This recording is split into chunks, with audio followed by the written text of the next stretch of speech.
I will briefly introduce Alberto, who is an old friend from Argentina, who was for quite a long time working at the University of Bergen on a social science think tank. Well, Thomas, I was invited to discuss how we can think about a structural change with a purpose, bringing about social transformation.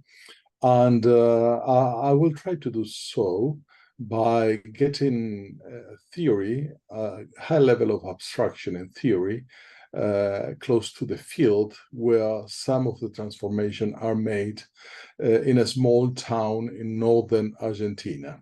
20,000 people town. We are working with participatory methodologies to use the accumulated knowledge to produce meaningful social transformation. I will explain that later on. So if you can see, I will not repeat what I'm going to do that. Can you read it properly in the screen? Are it's clear enough? Yes. So this is what I'll try to do. I shall say that first of all, we need to define what structural change is about, or at least what I do understand structural change or structural modification means. I need to clarify that I'm going to talk about structural change within the system. No, I'm not talking about systemic change or structural change that produce a systemic change.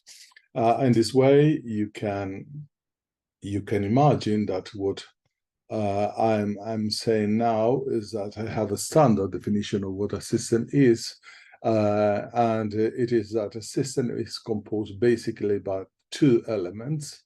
One, the structure, which is the systemic component of any system that make a system to be what we see and we interpret, and the agents who are those that act conditioned somehow by the structures. So it is important, and thank you for the invitation to talk about this, that we discuss structural change, because as you may see in the last and the previous Sustainable Development reports, that we will not be able, most likely, to reach the modest goal and targets that they were discussed and agreed in New York when 193 countries approved the Agenda 2030 and the SDGs. So you see on the right something called PEP, which is the result of 2 years of using science and participatory methodologies, working together with local government in the co-production of knowledge used to produce some transformations in a small town in northern Argentina. So let's start working. And I must say that it is indispensable to understand the structural and systemic forces to understand the social dynamics of development. Otherwise, we cannot see clearly where all the changes and transformations can be produced. And the only way I know is using science and education to do that. Using science to define properly what structures and structural forces are and how do they work, and where is the weakness that we can use to produce the meaningful transformation we need to reach the targets and the goals that have been set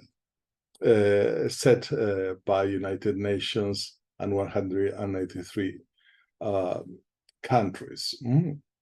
In order to do that, I will use the accumulated knowledge in what was my area of knowledge, international relation theory, and try to relate it with my most recent research in the field of sustainable development and related studies like poverty, and to express what I do understand for structural conflict at least two levels of analysis. You know, in international relations, the question of level of analysis is crucial, and we cannot understand or properly analyze what's going on without defining those levels of analysis. And I will try to argue that historical form of state can be seen as a part of the problem to reach the goals and to eradicate poverty and to reduce inequality, etc. But also they are a fundamental part of the solution for those issues that are contained in the Agenda 2030 and SDGs. I will emphasize the role of local states in doing so, and I will not have enough time here to explain why, but I do think that this is the way to proceed if we really want to produce a structural change in the way by which local states and state as structures produce the meaningful transformation we're talking about. In my discussion of the structural conflict, I will bring together state and markets, who are the core of what we call the political economy, international or otherwise.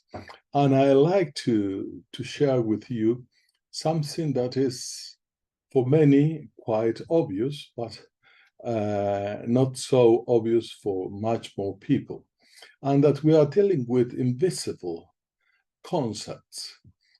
Concepts are invisible and my creations, and state and markets are indeed invisible mental constructions, and that's why we have so much trouble in even having a meaningful conversation with colleagues, with students, with professors, because we all have different definitions of what states and markets are. Actually, the impossibility of seeing these as mental structures make difficult to produce a serious conversation about how state and markets relate, in fact, to produce some results because of the old ideological intervention that is everywhere. So we tend to be this debate, this political economy debate, as an ideological confrontation rather than a conceptual and theoretical conversation. So then I will present a basic two-level model to summarize what I'm saying now, but we need to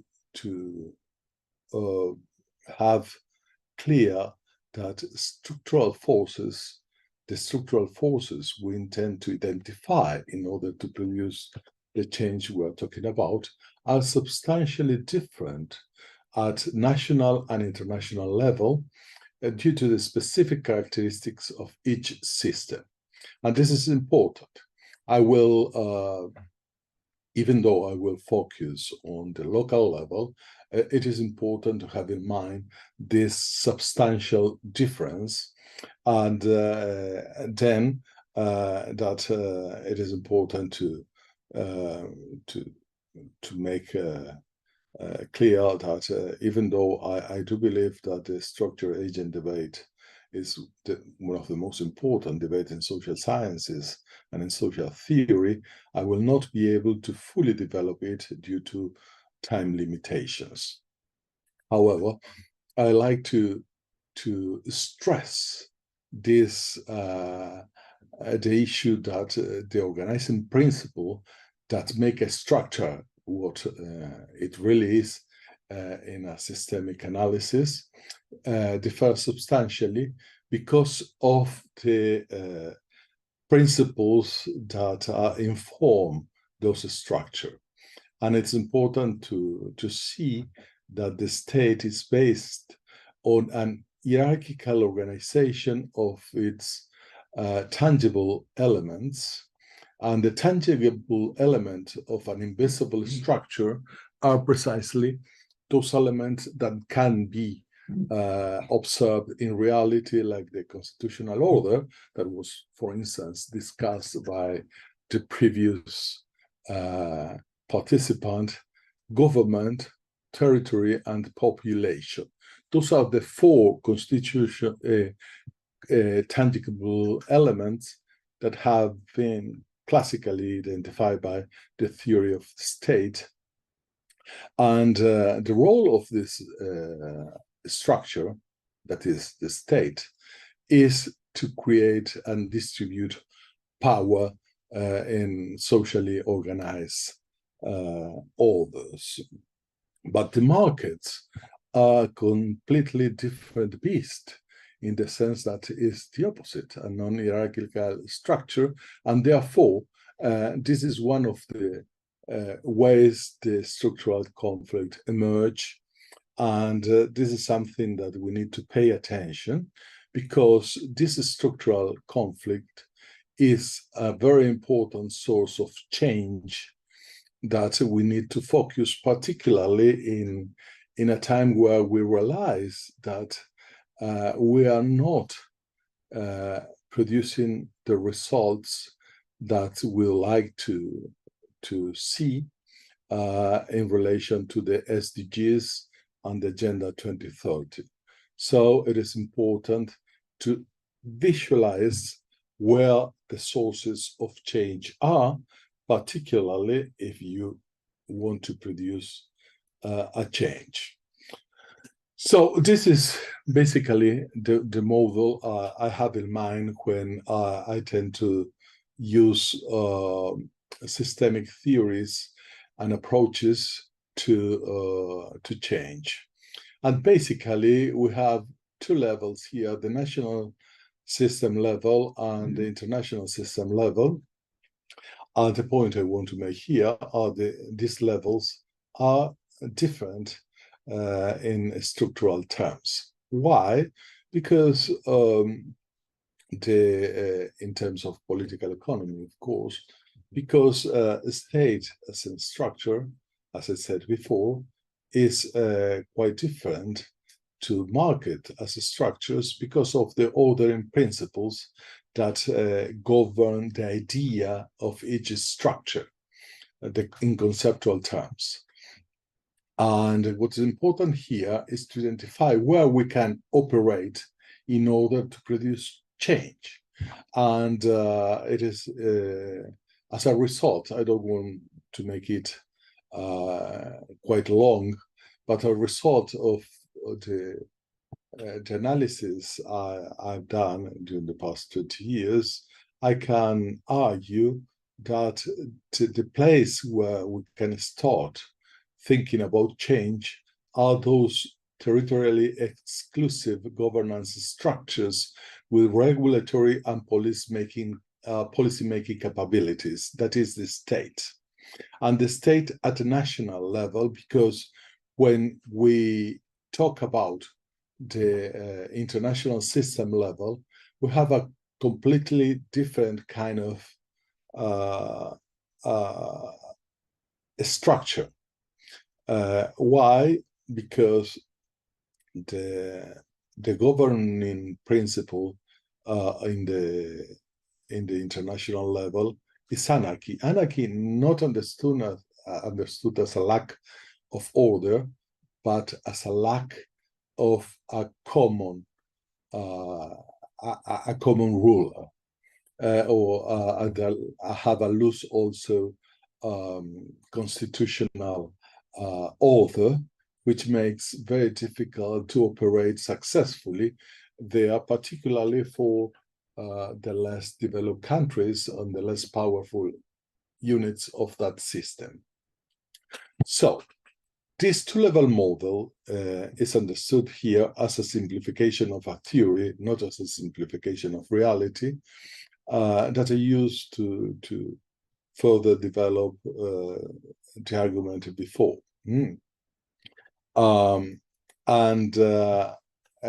Here, this model can be thought as a way to think about poverty and development also as social constructions. And therefore, if we construct poverty and development as a part of certain order, we can deconstruct them if we can see where to start with. And this is a fundamental part of the whole argument I am developing here. Many of you can think about the following: why this guy now sitting in Argentina is thinking about the role of the state and the capability the state have to eliminate and prevent poverty, because we know that it is possible, and it's possible in many ways. And we know in poverty studies that one of the ways to deal successfully with poverty reduction is through some specific policies that have been studied all over the world that are successful. Well, it is particularly important in this time, at least for me, where I'm sitting now, because one of the possible and most likely person that shall win the next election in a couple of weeks is subscribe anarchical capitalism, where states should be reduced to a minimum expression. And he's a libertarian that, for instance, with more than 50% or allegedly more than 40% of the population supporting his policy, he's trying to, for instance, eliminate the central bank. It's like from one week to the next week, you get rid of the Federal Reserve or similar institution. This is why it is important to think about the role of the state and to think about the role of the state in a political economy way that relates to market. Because if you deal with this from an strictly ideological point of view, meaning that you leave aside the theoretical background that we are expressing here, it is a non-ending discussion. So I do think that we need to rethink states and market in order to produce the structural changes needed to overcome the difficulties we have been observing all over the world to achieve the SDGs and to deal with some of the effects of globalization, which, according to the model we saw before, it is prone to produce poverty, to concentrate poverty, and to produce inequality because of the ordering principle of both the political subsystem and the economic subsystem that is expressed here as anarchy. So, moving on, I think that what I've said before and what I tried to show is that we can easily visualize where to find possible solutions to the problems we are seeing today at international, national, and local level. But the proposal that I'm trying to present here is that we will need to choose where to concentrate. Otherwise, the achievement of most of the SDGs will not be possible. And the place where to concentrate is, again, the local levels. And we need to to do that by using science and education at local level in order to, first of all, visualize where the changes are needed in and I would say, non-ideological way, in the sense of ideologies as we understood that. But of course, we need to see somehow in a theoretical way.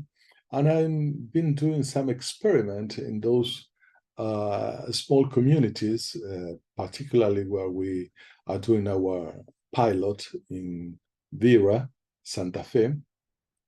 And it's incredible how science and education can be used to create meaningful conversations about the role of the states and markets, and particularly to understand the complexity of sustainable development in its multiple dimensions, economic, social, and environmental, as defined in the Agenda 2030. And, it is very rewarding to see how people at the local government level and educators, teachers, and professors in the schools are permeable and eager to learn this would just explain to you, and they capture that in a very intuitive way. And all of this is been doing under the umbrella of sustainable science, which is an approach to problem solving, and this, in this case, apply to the localization of SDGs, and using something that we call the co-production of knowledge. So we identify a problem, and the problem is, well, how we can localize, territorialize the SDGs, a very complex set of an integral set of an indivisible set of very ambitious goals for a small town. And how can they prioritize, because they don't have resources to deal with all of them. But it is incredible how in 2 years, the major, the representatives of the city hall, the teachers and professors are able to grasp the definition, the conceptualization of sustainable development in its multiple dimensions. They're able to discuss the role of the state and the use of the state to produce certain results. And most important, they are using all this concept to prioritize those goals and targets they consider important, using participatory techniques. And this is incredible, energizing for a person who has been working for more than 40 years in science and never saw in action the possibilities brought by science and the possibility of transformation, as we can see in the process of localization in the territory of the SDGs.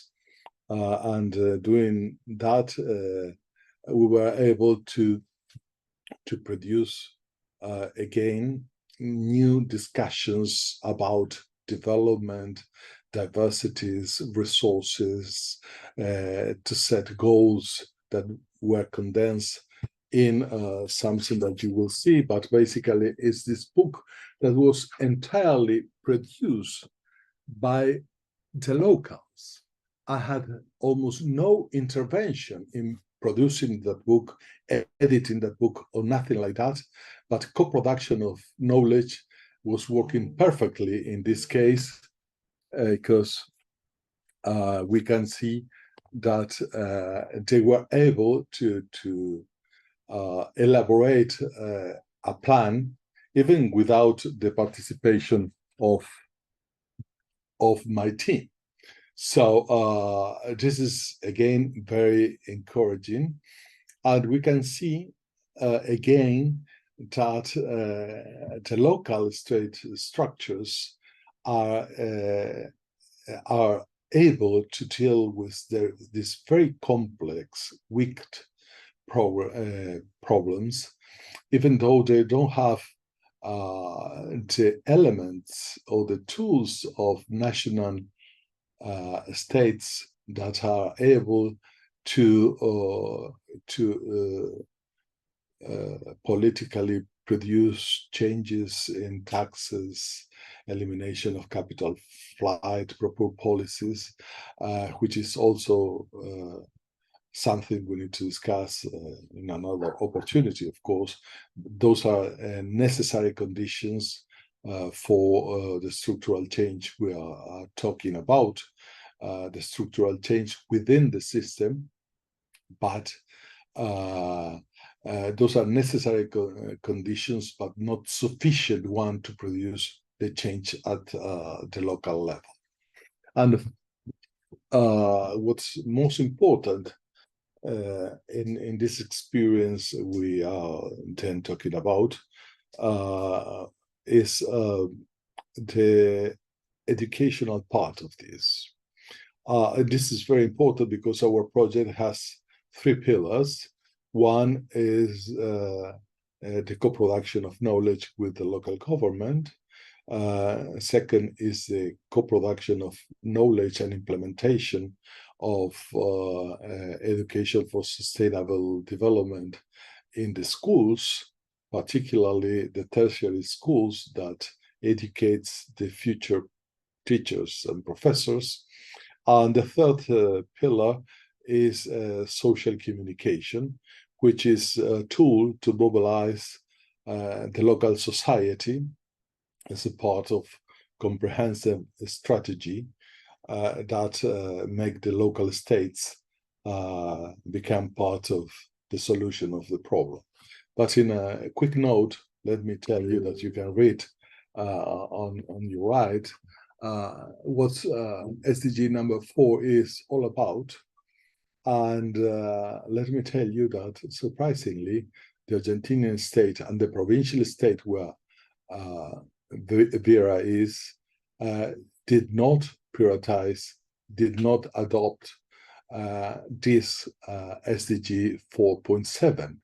And if we read it, I think this is perhaps one of the most important goals and targets that we can think of when talking about meaningful structural change. So those theoretical models that we were talking about previously were used to basically design our project on science education and local sustainable development. In order to summarize this, we use sustainability science, which is problem-solving oriented. This has been further developed, this approach by UNESCO, but also by many universities in developed countries. It was never used before, as far as I know, in Argentina, except in our project. We use this problem-solving approach. We use co-production of knowledge between scientists and non-scientists, in this case, the local government officials. And we use sustainability science as a useful approach to identify what the main priorities for the small community like Vera are, to use the concept and all the intellectual production that my team is aware of in the field of sustainable development. And we co-produce knowledge. In what sense? And you may see here I took some pictures of this 20 plus pages book where the local community with the local government participated and elaborated this diagnosis, and several projects linked to the prioritized SDGs they choose in a participatory or in several participatory workshops and meetings that were conducted by my team in one cases and by the local team in others. But at the end, they produce this book with projects that are going to be implemented during the next years. I'm not sure if they are going to contribute at provincial or state level, national state level, to reach the SDGs, but certainly I can observe, and now I'm working in a report that's going to be evaluated by my colleagues in the CONICET. We are not so prone to these participatory approaches and participatory methodologies. They are more mainstream positivist in many cases. But well, we will show this. And I think that they will have to rethink many of the categories. Or the other possibility is, of course, they do not approve my reports and my publication, and I will have to do some other thing during the next years. But what is clear, particularly if we follow closely the evolution of the achievements of the Sustainable Development Goals strategy and practice through the reports, particularly this one that is on the right, is that we need to act urgently, as said by the Secretary General of United Nations during the last political declaration, because the achievement of the SDGs are not guaranteed. On the contrary, all the information that you can find in this SDGs report that are quite friendly, we'll see that we are going backwards in some of the most important goals, like poverty reduction and food security, which are essential part of SDGs 1 and 2. So more of the same is no longer acceptable. We can agree on that, and that a structural change is very much needed in order to produce a turn in the strategy we are dealing with. My final my final reflection is that the localizing of the SDGs and the use of education for sustainable development are truly effective ways to produce the changes, the transformations we are looking forward to see in order to achieve the Agenda 2030. And if you like to have more information in relation to this project, what you can do is to go to those links or write to me, and I will be delighted to provide more information.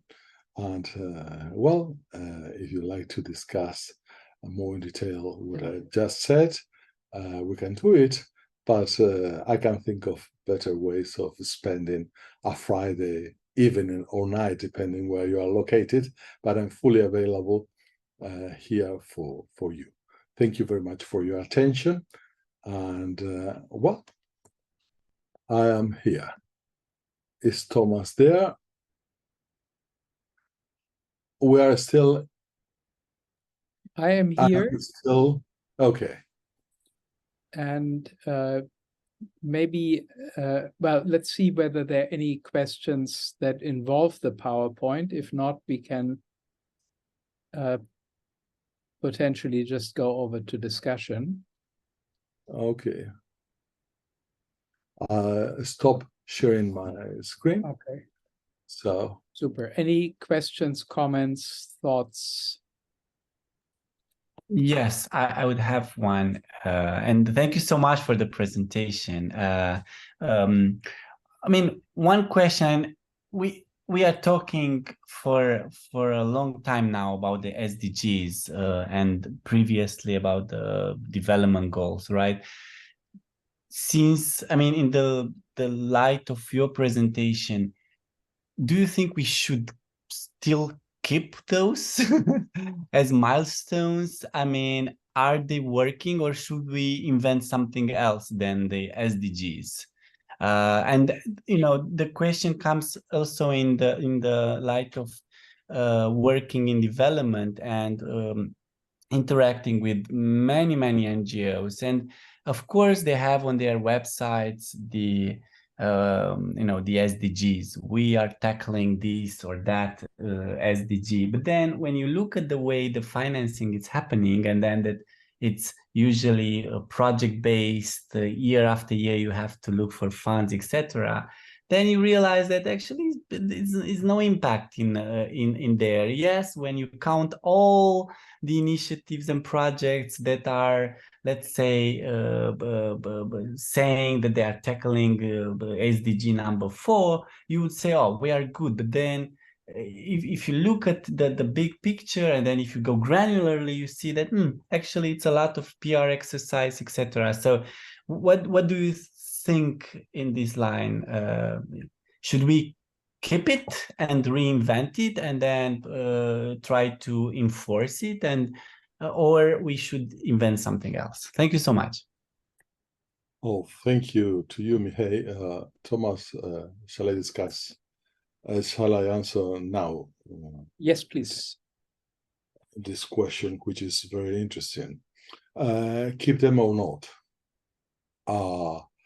This is a question that many people make, and I do think that we should keep them, because even though I can acknowledge the limitations and the problems to reach the goals, it is creating a conversation and also obligations in states. It is incredible how the areas of government that need to work on this, because it is an international commitment that, of course, no one is thinking now previous to the election here or there, any country. They have to write down reports. Those reports are standards in every part of the world. They are, and the bureaucracies receive a great help of the United Nations officers working here, and they produce beautiful reports that where you can see the half of the bottle full or half of the bottle empty. Depending on where you are, those are professionally elaborated and dress windowed or window dress. And you know that when you read that, sometimes I get mad, but I know that's part of the system.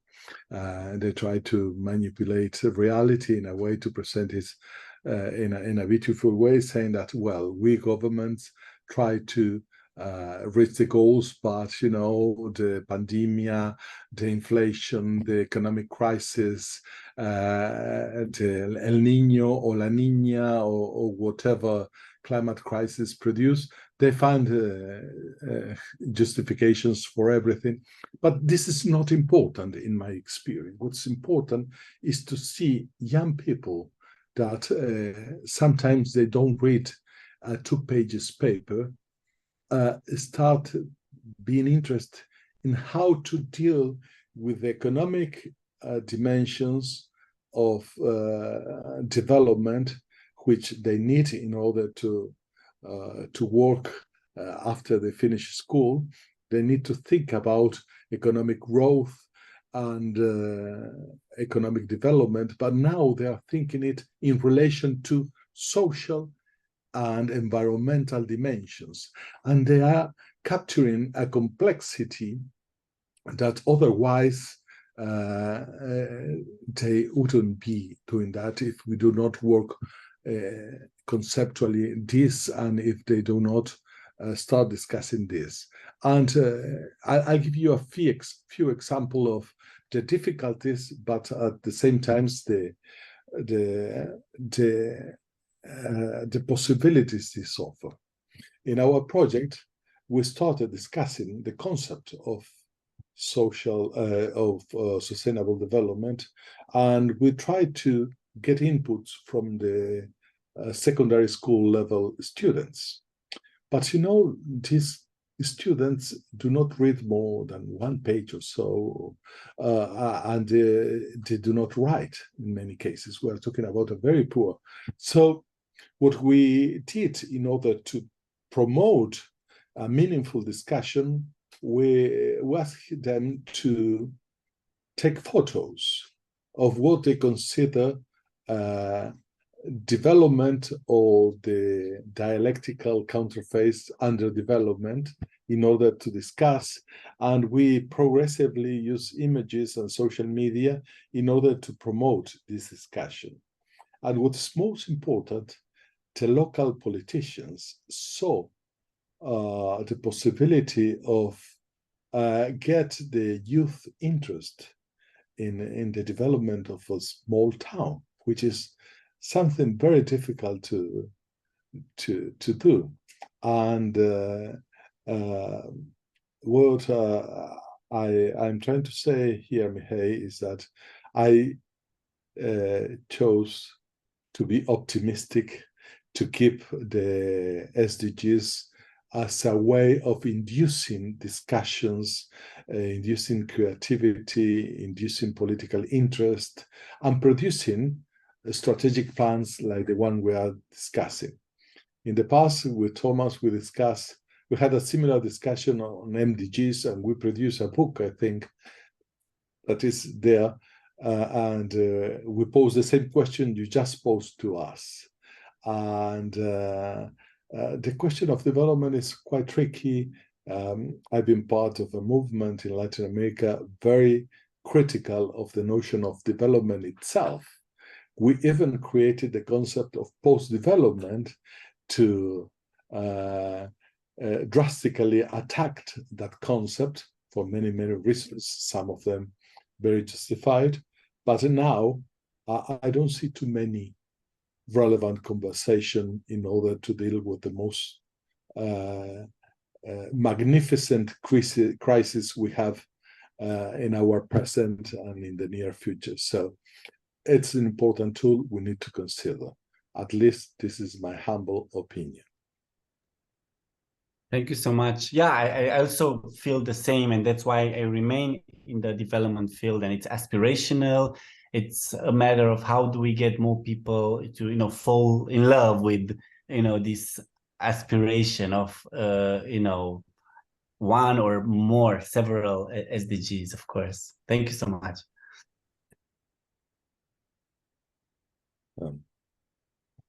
Meanwhile, there are other questions, or we decide to go to the next pub. We have a question now. Yeah. Gustavo has a question. Gustav. Hi, hello. It's good to see all of you. I am from Guatemala City, and I am hearing about this wonderful space, and I agree with Mihai when he says about the fact that, and you, Alberto, as when you say about the people don't read anymore, like especially the young people don't read.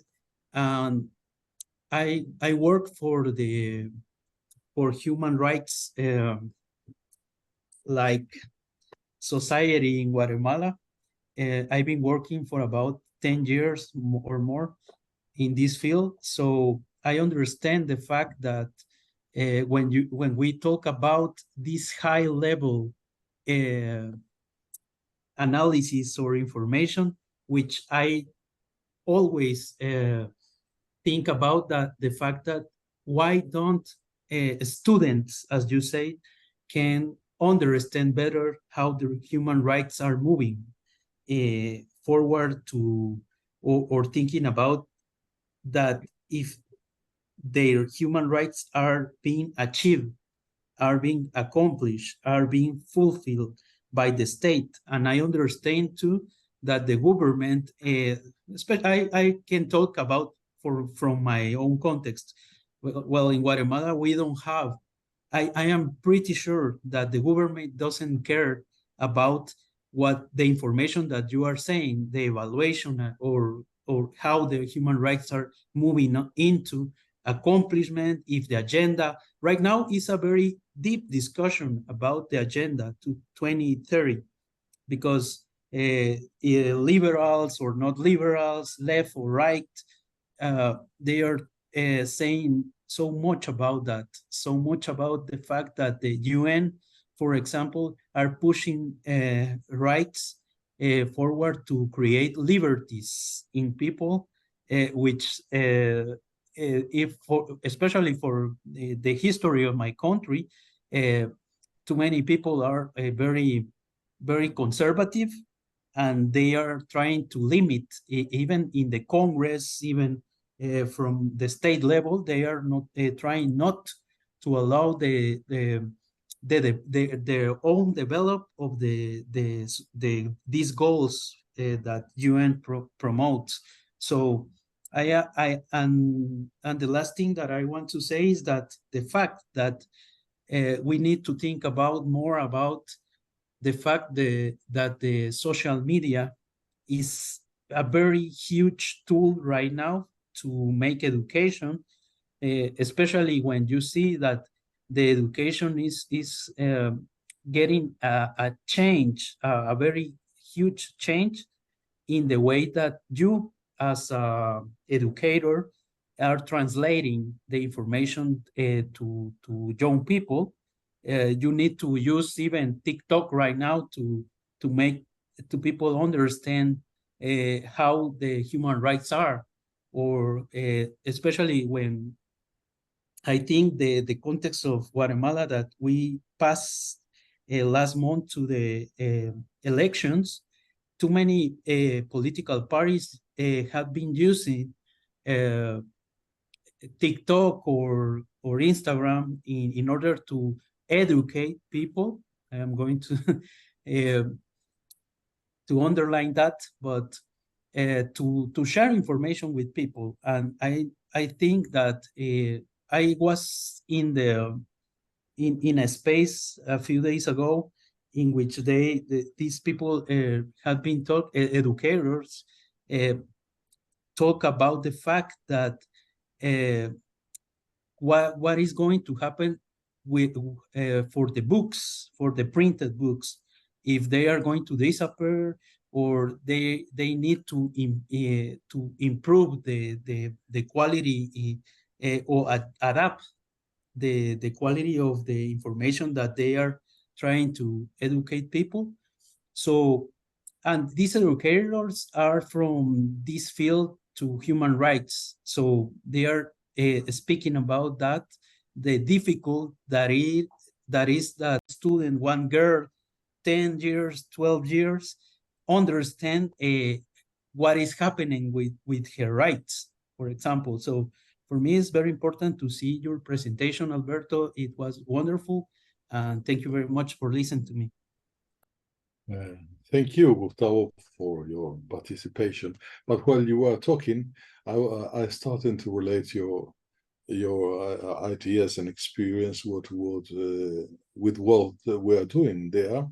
And I've been a professor at the university for more than 30 years. And one thing I do learn is that when your students are interested in something and they have needs, if you work with those needs and interest, the learning process, the educational process, the pedagogical strategies are much easier to reach the right place. And for instance, I totally agree that TikTok and social media are the ways to communicate, and we do use that. But what's important is the identification of the problem in a small community, and they can touch those problems, and you can talk with them about those problems in a quite different way, because they are interested and they need to solve that.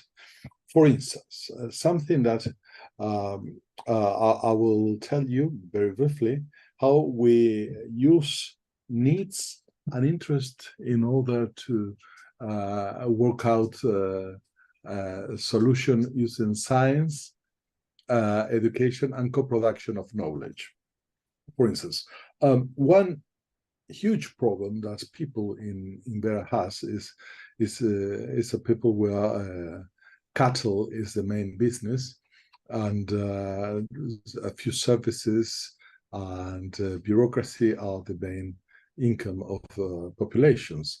And even though that it is very possible to produce vegetables, they don't, and they import vegetables from Santa Fe, which is the capital of the state, 250 kilometers, contaminating the environment, increasing the cost, because there are 4 intermediaries, and the tomato that cost about to produce in Argentina and Santa Fe 20 cents of dollars, are sold 15 times more sometimes in the groceries. So they can see that, and they can see that easily. But one thing is to see that, and the other is to organize a survey using secondary school students and designing with them the questionnaires, and they go to all the groceries and supermarkets and start doing the survey by themselves. Those are students that never read about sustainable development or read about differential cost of the cost of bringing to the city the vegetables from the central market 250 kilometers and away, and they've done all the numbers, all the studies, and they presented that to the authorities. And the authorities of the local government now are starting to discuss with our help something called the food security plan for the city, where vegetables are a central part of the planning, the participatory strategy they use to concrete a plan, which is basically this. And they can relate food security with not only SDGs number 1, SDG number 2, SDG number 4, but also with health problems that they can see. So obesity is a huge problem in those parts of the world, and they start putting together all this. And let me tell you, hadn't I found this way to use science, I would be happily retired at this point in my life, because the first part of my presentation is what I've done for 30 years, teaching the theory of international relations. Now I can see how I can use accumulated knowledge, and my colleagues of my research institution that are part of the problem, they can see that as well. And it is invigorating, I would say, to see those small changes within the system, which in some way is part of the structural change we are talking about here. So, Professor Pogge.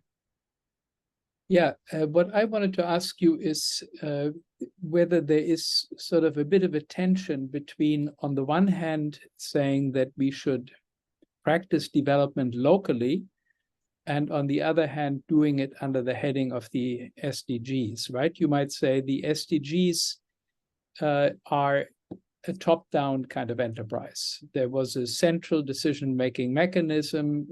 Governments and their delegates negotiated, argued, opposed, supported, until they finally had some list together that they were all willing to live with. And why should a local community feel at all compelled to go with that list? Why should they not sort of say, look, we are the local community, we know where the shoe pinches, we know what our problems are, and we will set our own priorities. Now, one possible answer that one might, I mean, you can, let me just say, one possible answer that one could give to that would be to say the Sustainable Development Goals are really just a mapping, a landscaping, where everything is more or less included and where you have a lot of freedom to specify according to individual needs and priorities exactly how to advance in terms of education, healthcare, and so on and so forth. And so the interesting content generating activity that should be happening at the local level happens in the specification, the sort of more full conception of the SDGs, rather than in the official formulation of the SDGs, even though in objection to that, one could say, well, the SDGs come with a big apparatus for how to measure things and so on. And again, one might say local communities would be better able to, more authoritative, more legitimate in making decisions about what the correct dimensions of progress should really be for their community.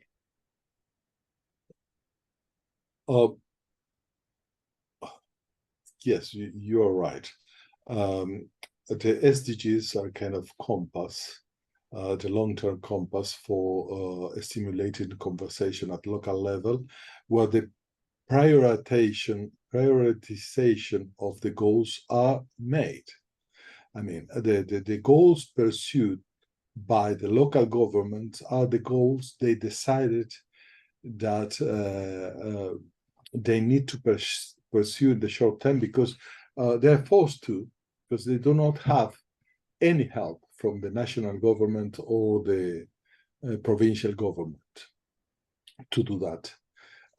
They don't have, because the resources are used in different things. I mean, and the people in our workshops, we gather 30, 40 persons that started to discuss the 17 goals. And they said, for instance, well, the goal related to the life under the sea has nothing to do with us. I put in an extreme example because the sea is far away. But we have poverty, we have educational problems, we have health problems, we have unemployment. Let's work with that. So they prioritize, and they don't care what's going on at the provincial or the national or the international level. Although they feel that they are part of something bigger than the things they are discussing locally. And they like very much to be part of an international movement towards sustainable development. And this is something that you can feel there. And to me, it was very revealing to see, because to tell you the truth, in the province of Santa Fe where I'm working, the most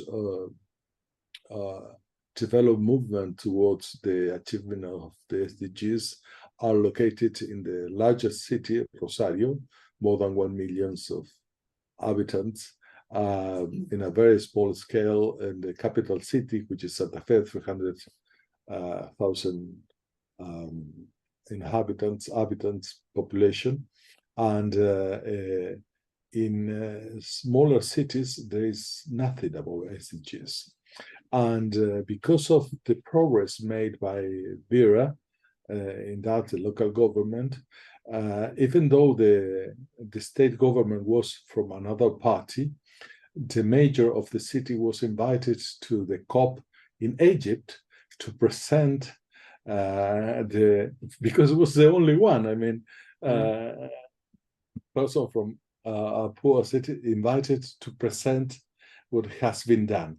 And for that mayor, it was extremely important to brief the international movement that she was able to testify and to experience in Egypt.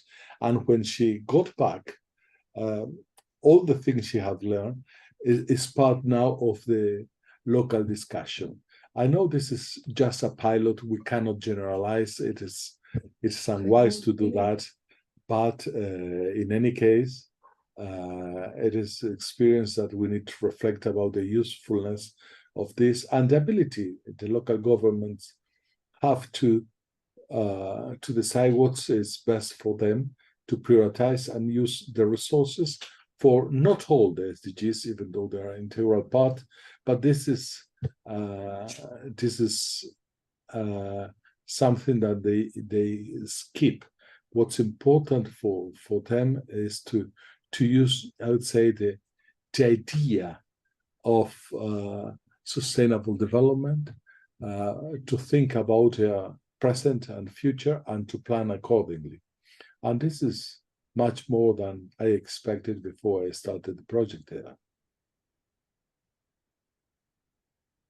Mihai? So the other thing is diversity in this way, which was one of the main criticisms we have in post-development theory, is created and is encouraged by this prioritization of the SDGs, because they prioritize according to their own understanding of their reality. They produce knowledge according to those priorities, and they use that knowledge to inform policies at local level, and they can then make the others accountable for what they think they have decided in accordance to the great design at the international level. And that's, I think, a part of the beauty of this process, which is very modest. It's very modest. Perhaps my enthusiasm is overrated and unjustified, but to see modest progress toward the right direction mean that we are slowly producing the social transformation we're talking about in this module. Yeah, maybe not so modest. I mean, this is a model that can work elsewhere, right? This is not confined to any one community, but it is something that, of course, it wouldn't be the same thing in each community, but it is something that could be tried and practiced in very different communities all around the world. So I don't think it is all that modest in that regard. That's the idea. I was in contact with UNESCO in order to see what has been done, and the representative in Chile, which is in charge of education for sustainable development, is very concerned because most schools all over Latin America, I imagine this happens in all over the world, are teaching about environmental issues and collecting plastic and doing some small things without trying to even capture capture the complexity of sustainable development. And this is something very difficult to do. We are about to write the first report. It is just a 2 years experience. It was thought as a pilot, but now we are designing a curricula at the provincial level. Education is not national here in Argentina; it's provincial. For a 32 hours course, like a graduate course for rectors and vice rectors of all the colleges and institute depending on the province. The funny thing is that I've received the okay of the Ministry of Education of Santa Fe. They said, it's fine, this is what we need, but we have no money. So if we want to do it for free, and I can do it for free, no problem. But I intend to teach that course or to coordinate that course with the rectors that were doing the experience in Vera, because it's a more powerful, they have more powerful voices because they were in the field doing that. And of course, they cannot travel 250 kilometers, pay their hotel and do that for free. So for the next year, we shall do something about it. Okay, I think we are out of time. Unless, Mihai, you still have an urgent, you had your hand up briefly, but maybe this was covered already.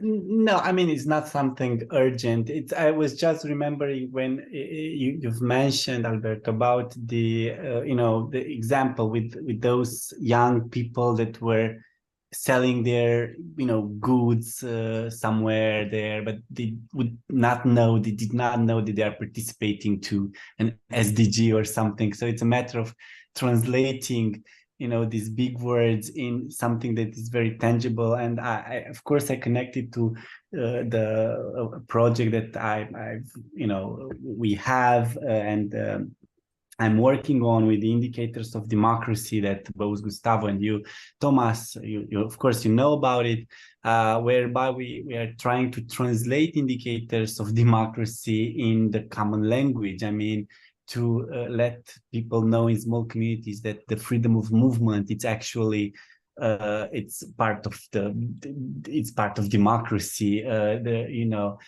Securing property rights and intellectual rights. It's also part of the democratic exercise. And then if you don't know about this, then and that each day you are part of a dynamic that includes many indicators that are covered there of democracy, then you don't want to fight for democracy. You just think that democracy is something that happens every now and then when it's the electoral moment, and then you don't see the value of protecting those rights because you don't make the connections in between the two. So I was like immediately connecting what you said with this, and also the fact that we continue to find ways to translate big words into the words that are understood by the majority. I mean, we have a silent majority there. How can we activate those people? And some of them, probably many of them, they are doing things related to what we are talking about, but then they would never talk in these terms. So it's how do we connect to them, and not necessarily making it simplistic, but making it simpler to grasp. That was it. Yeah. Is to thank very much Alberto for a wonderful presentation, very inspiring, and certainly very much connected to the topic of structural change. So thank you for that.